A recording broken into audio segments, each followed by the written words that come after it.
Insiden antara Angkatan Laut Amerika Serikat dan Iran di tengah gencatan senjata dikabarkan terjadi kembali untuk kedua kalinya.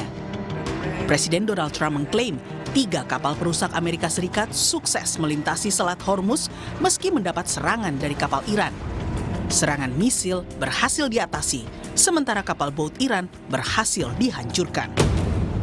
We had 3 world-class destroyers go through the strait today. Any other country, under the circumstances, wouldn't have shot missiles at it and drones at it, and these stupid boats that came at it.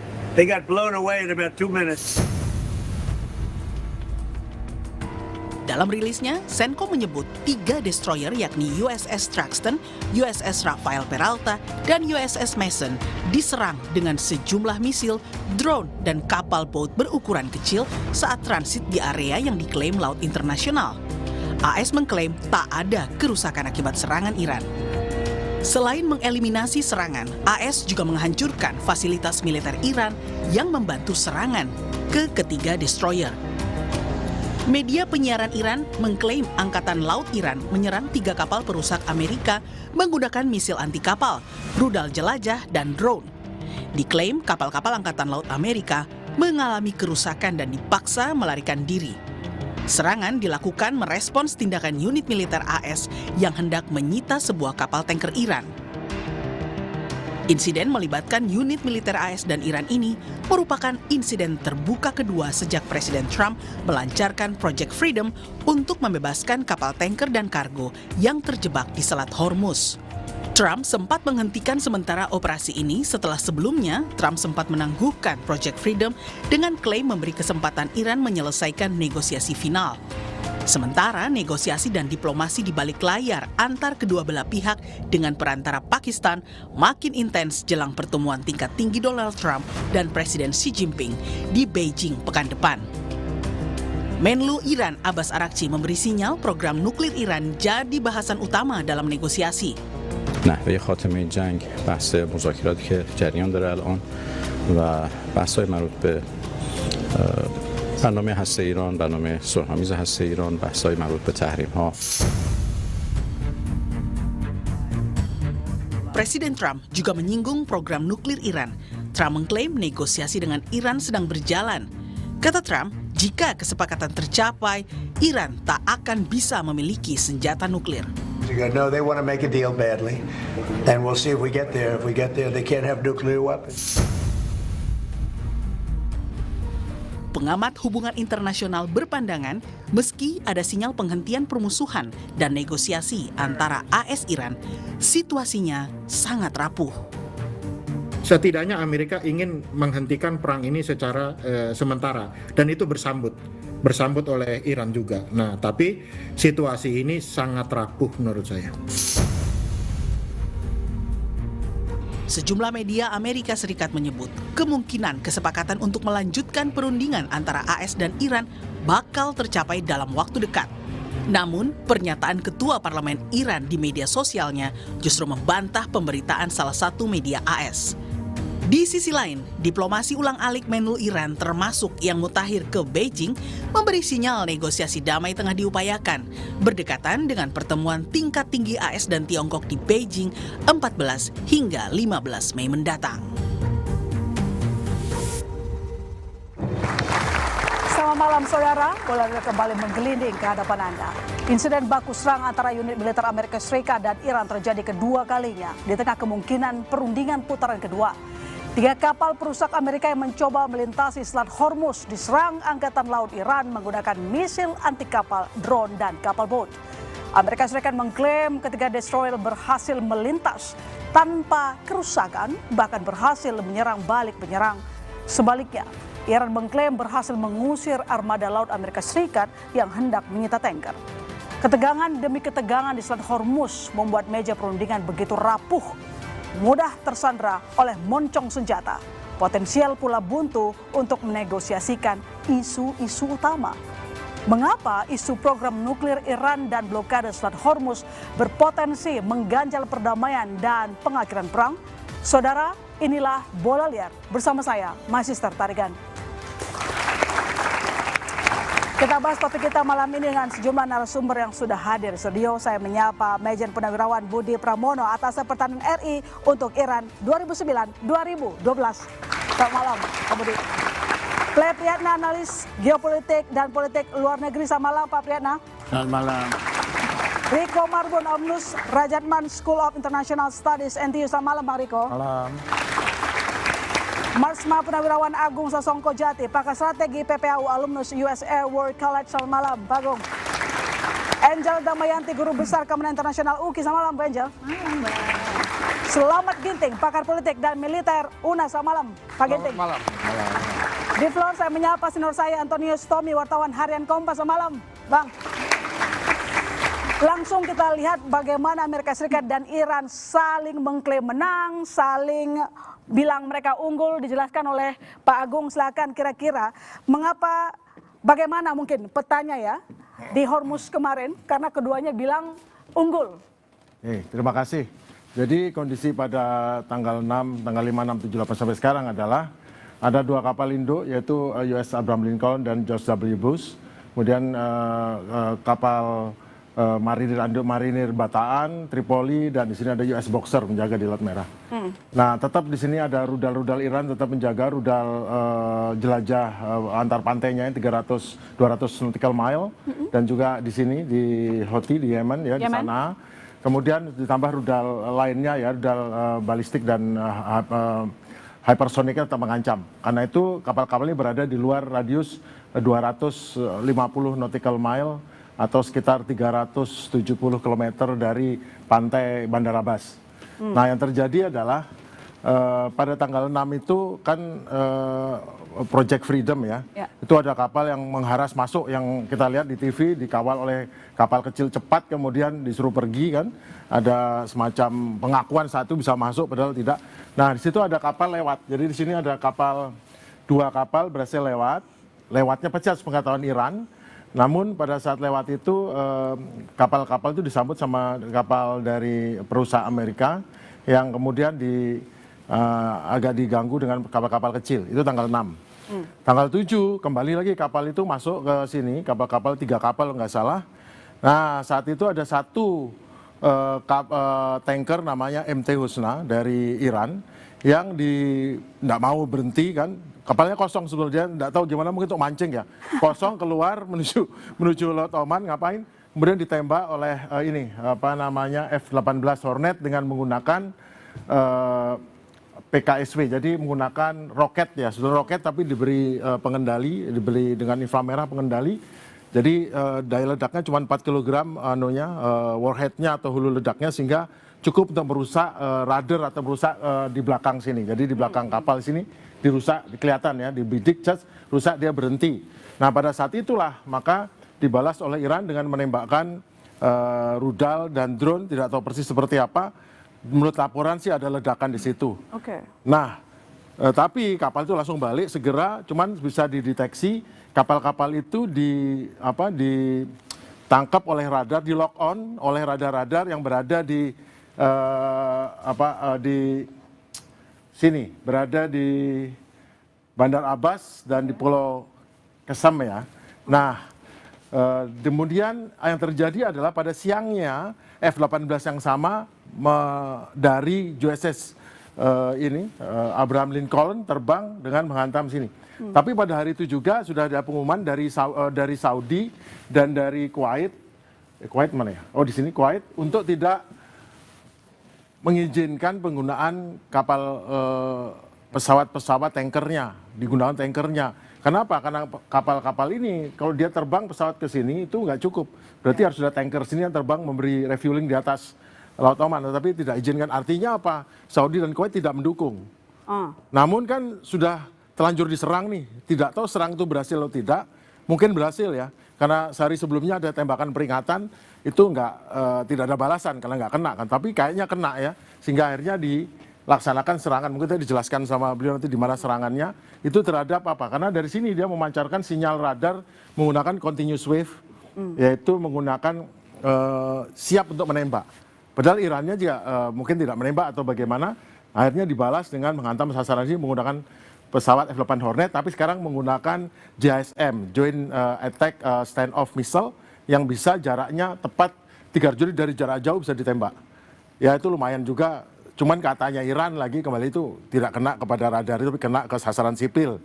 Banyak hal, tapi ada satu cerita yang menarik, bahwa Fujairah itu juga kena rudal yang ditembakkan dari Amerika. Entah rudal, entah drone. Yang menjadi ribut-ribut kemarin, karena Iran ngaku itu bukan, itu kemungkinan dari sini. Karena sekarang juga kapal-kapal Amerika Serikat ini juga menggunakan drone juga.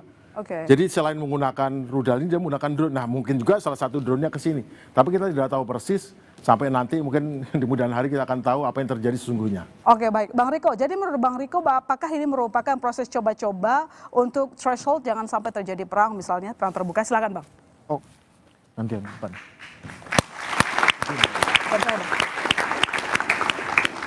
Kita berdua nih Pak.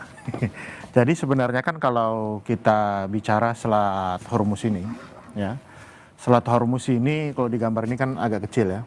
Dia ini menjadi salah satu titik perebutan yang sangat luar biasa.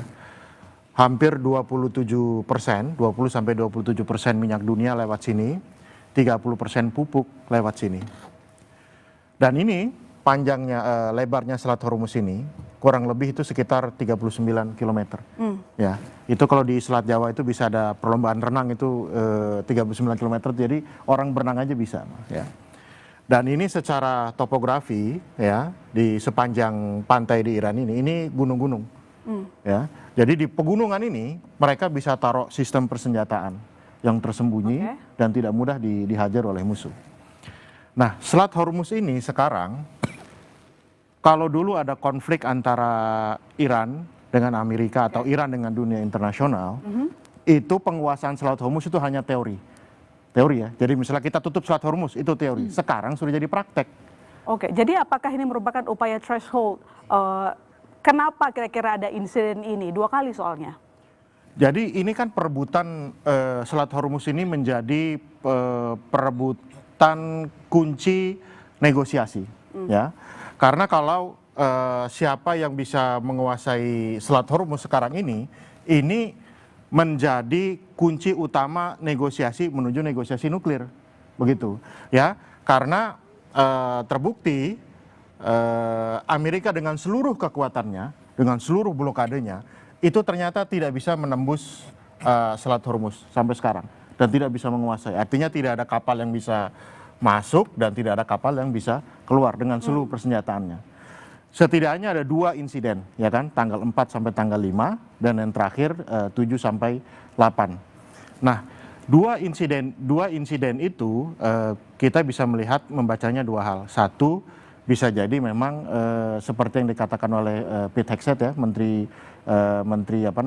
Perang begitu ya. Menteri Perang menyatakan bahwa Amerika di sini berhasil membangun semacam Iron Dome tapi versi Selat Hormuz, ya kan? Nah, itu ditargetkan supaya kapal-kapal yang kurang lebih sekitar 1.500-an jumlahnya ada di sini, ini mau keluar karena dijamin keamanannya. Baik. Tapi kan ternyata itu tidak terjadi. Nah, kemungkinan besar yang terjadi juga pada tanggal 8 sampai 9 itu bisa jadi ada uji coba berulang juga dari Amerika. Ya, tetapi kenyataannya kan tidak berhasil juga, begitu. Untungnya menurut saya sekarang ya, dari semua eskalasi ini, dua-duanya sepertinya bersepakat bahwa ini masih dalam ceasefire. Baik, terima kasih Bang Riko, terima kasih Pak Agung, silakan kembali duduk. Saya ke Bu Angel, apakah ini merupakan upaya threshold begitu yang dilakukan sehingga terjadi saling serang kemarin di Hormuz? Ya, bisa jadi seperti itu Mbak, tapi saya melihatnya gini, dua-duanya ini kan memang keras dengan proposalnya masing-masing gitu ya, dan mereka sama-sama mempertahankan muka mereka, dalam arti AS nggak mau kelihatan kalah, nggak mau malu, tapi Iran juga mau menunjukkan giginya bahwa saya punya peran penting nih di Selat Hormuz, dan nggak bisa seenaknya katakanlah negara yang katakanlah mengancam dia bolak-balik keluar masuk Selat Hormuz dengan seenaknya. Sehingga saya melihatnya memang ini cara kedua belah pihak sebenarnya untuk menahan tidak menjadi perang yang lebih besar, tapi juga memastikan bahwa kedua belah pihak ini tidak melakukan manuver-manuver yang dianggap lebih jauh dari apa yang mereka lakukan sekarang ini. Saya melihatnya sih seperti itu, Mbak. Jadi yang kira-kira yang ingin menahan itu siapa? Irannya atau Amerikanya? Menahan diri, dua-duanya sebenarnya menahan diri to some extent, tapi juga dua-duanya mau keinginan mereka tercapai dengan 14 proposalnya Iran, 10 atau 15 proposalnya Amerika. Tapi yang paling memang menjadi poin panasnya adalah tentang penguasaan Selat Hormuz dan uraniumnya Iran. Itu mungkin yang menjadi poin yang paling diperjuangkan oleh kedua belah pihak dengan tujuan yang berbeda satu sama lain. Saya melihatnya sih seperti itu, Pak. Oke, baik. Saya ke Pak Budi. Pak Budi, ini kan ada 2 klaim kemenangan di 2 insiden berbeda begitu. Nah, apakah ini merupakan bentuk dari perang terbuka atau sebenarnya tidak jadi perang terbuka? Gini Mbak, saya awali dulu dengan menceritakan that's what we call it propaganda warfare, and sekaligus ini adalah psychological warfare. Dan ini juga including narrative warfare. Kenapa saya sampaikan demikian? Ini semua kan situation room yang kayak gini kan base dari news, ya kan? Nah, akhirnya kan kita jadi punya teori lempar pesan, let them think. Jadi akhirnya publik dibiarkan untuk berpikir ini yang mana yang benar. Karena memang naratif warfare ini adalah perang klaim. Apakah Iran menyerang, apakah Amerika yang menyerang, dan lain sebagainya. Jadi sekali lagi Pak, untuk yang kayak gini ini kan memang tidak ada hakim yang mengatakan black or white-nya. Kita hanya memberikan seperti ini situasinya, sementara yang berperang juga mengklaim bahwa dia yang benar, yang satunya paling benar. Makanya Project Freedom ini not a kind of suatu operasi untuk memperjuangkan kebebasan, bukan hanya military warfare, tapi ini melebihi dari itu. Inilah psychological warfare dan inilah narrative warfare yang bisa mengklaim kesana kemari siapa yang benar. Nah, terlepas dari itu semua yang Mbak saya tanyakan perang terbuka dan lain sebagainya, sebetulnya sudah perang terbuka, ini sudah military coercive diplomacy. Tapi untuk dikatakan bahwa ini adalah regional warfare, belum. Nah, kenapa saya katakan itu jauh api dari panggang? Nah, satu simptom yang sangat pasti dan ini adalah reason dari kenapa Project Freedom ini jadi dibatalkan oleh Trump. Ya karena Saudi Arabia yang tadinya bisa diandalkan ternyata tidak mengizinkan pangkalan lautnya, kemudian pangkalan udaranya. Nah inilah salah satu Mbak dari suatu tujuan daripada... Tapi ada informasi belakangan Pak yang tadinya nggak ngasih akses, sekarang jadi kasih akses. Ya, dikasih akses itu pun makanya untuk menunjukkan bahwa dia ada leverage dalam hal ini. Kan sudah dari awal dia awalnya dari hedging. Jadi melihat Cina sudah turun ketidakpercayaan lagi. Lah ini sudah bukan pada titik itu. Ini sudah pada titik dia tidak lagi memakai ibaratnya untuk payung besarnya Amerika.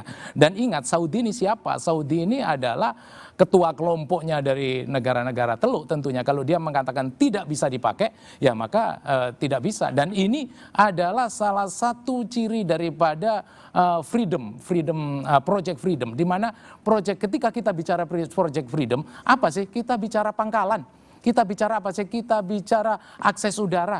Kita bicara apa sih? Kita bicara dukungan logistik. Kita bicara apa sih? Kita bicara regional legacy. Jadi kalau regional legacy ini tidak ada, ya makanya Project Freedom ini dihentikan meskipun ada alasan-alasan yang lain di mana Saudi tidak memberikan saat itu, tapi sebetulnya esensinya di sana. Disinilah pada titik conditional signaling. Jadi apa coalition signaling dari Amerika untuk mengajak teman-teman yang lain yang tidak jalan dalam hal ini. Oke, baik. Saya ke Pak Ginting. Mengapa kira-kira si Trump ini menggelar blokade dan Project Freedom kalau pada akhirnya justru malah menekan Iran dan berpeluang membuyarkan negosiasi? Ya sebenarnya Amerika di awal ingin menghindari perang yang besar.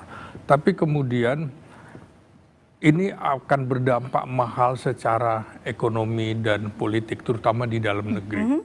Tapi kalau seperti bahasa lagunya Pelaut, ini kan Donald Trump jangan percaya mulut rica-rica itu kan. Artinya memang mulut dia tidak bisa dipegang. Mulut dia tidak bisa dipegang dan nanti Pak Ginting kami bisa kembali saudara. Tetap di Bola Liar.